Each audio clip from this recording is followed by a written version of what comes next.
Welcome to Grizzly Tales for Gruesome Kids, a series of cautionary tales for lovers of squeam.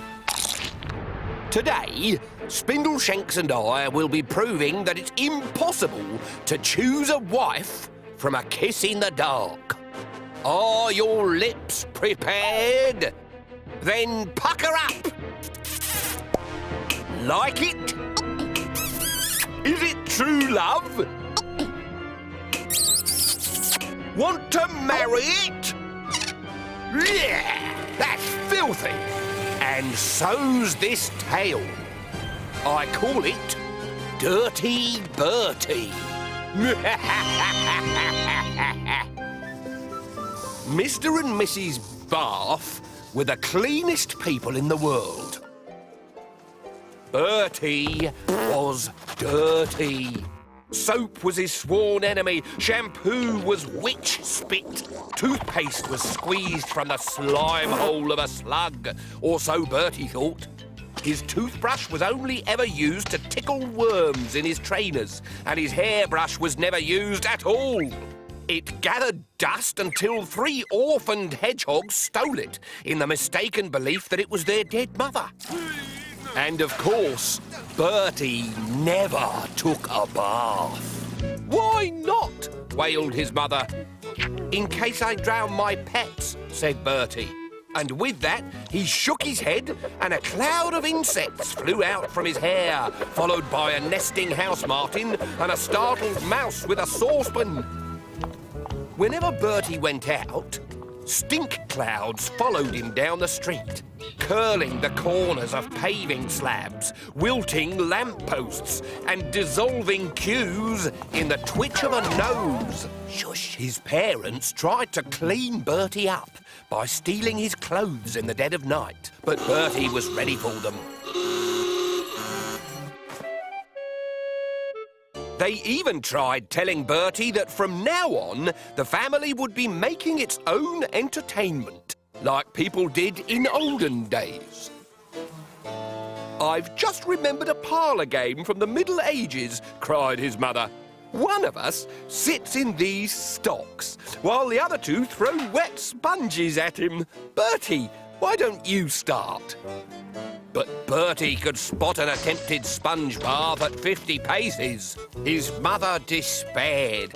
Nobody likes a dirty Bertie, she cried. You'll never get a job. Bertie had thought about this. Yes, I will, he said. I'm going to be an astronaut. Did you know that astronauts don't even take their suits off when they go to the loo? It's my ideal job.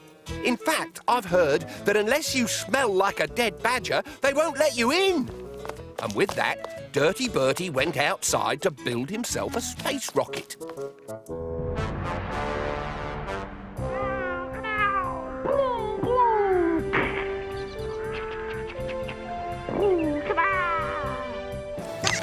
The following day, while Dirty Bertie was busy blasting aliens in a parallel universe, his parents came up with a foolproof plan to break their son of his dirty habit.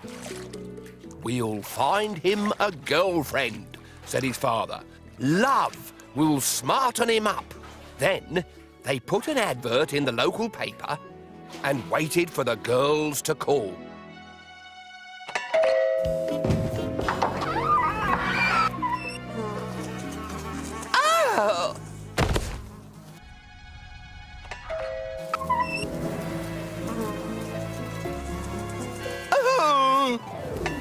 When Bertie opened the front door for the 3rd time, he got the shock of his life.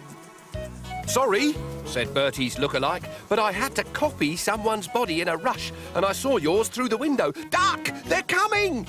Are you an escaped lunatic? No, I'm a chameleon from Foot. Name's Pig. Oh, Foot. That's in, Scotland, right? In the 14th astral belt of Simeon. I thought every astronaut knew that. What? You are an astronaut, aren't you? You certainly smell like one. And that is your space rocket in the garden. No, that's not real. Of course it's real. That's why I'm here. No, it's a shed. Mine crashed. I have to borrow yours to get home in a hurry. But I'm not an astronaut. I'm just Dirty Bertie. And my dad'll kill me if you take his shed. Ow! Oh, they're here! Only use that if you have to. Let's go. Go? Where? While Bertie was dragged to his space rocket, Pig Alien explained why he was being chased. I was at a disco in Foot. It was dark, so I snogged the wrong girl. She was 940 years old. Her arm came off in my hand. But Bertie wasn't listening. I'm not an astronaut.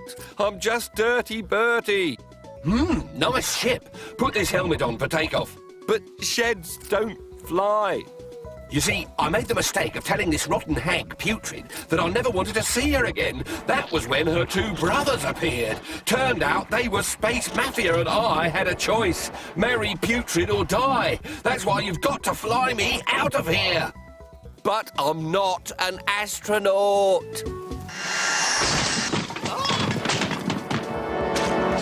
Let's hoot. All right, where is he? Where's the ignition switch? It doesn't have one. Every rocket's got an ignition switch. This is a shed. If we don't blast off now, those brothers will kill us when they get here. Us? But I never kissed anyone. You must have kissed someone. You're the dirtiest astronaut I've ever met, and astronauts love kissing. Suddenly, Bertie didn't want to be dirty anymore. It was giving the wrong impression, but it was much too late to clean up now. Hello, boys. I'm sorry, Putrid. I didn't mean to upset you. Shut it, Piggy. Do we take him, sister? No. Why would I marry him when I could have him? Yum, yum. He's a dreamboat. A dreamboat? Bertie flew into a blind panic. I'm not a dreamboat. I'm Dirty Bertie. I smell like a warthog. Yes, you do, don't you? Deliciously dirty, like a scummy cesspit. Boys, I'm in love, and I've changed my mind. No, don't say it! But she did. Take Dirty Bertie instead.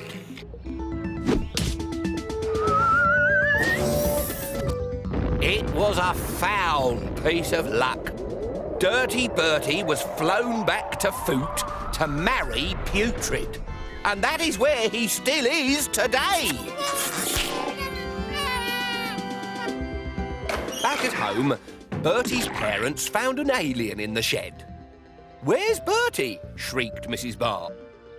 Upstairs taking a bath, lied Pig Alien.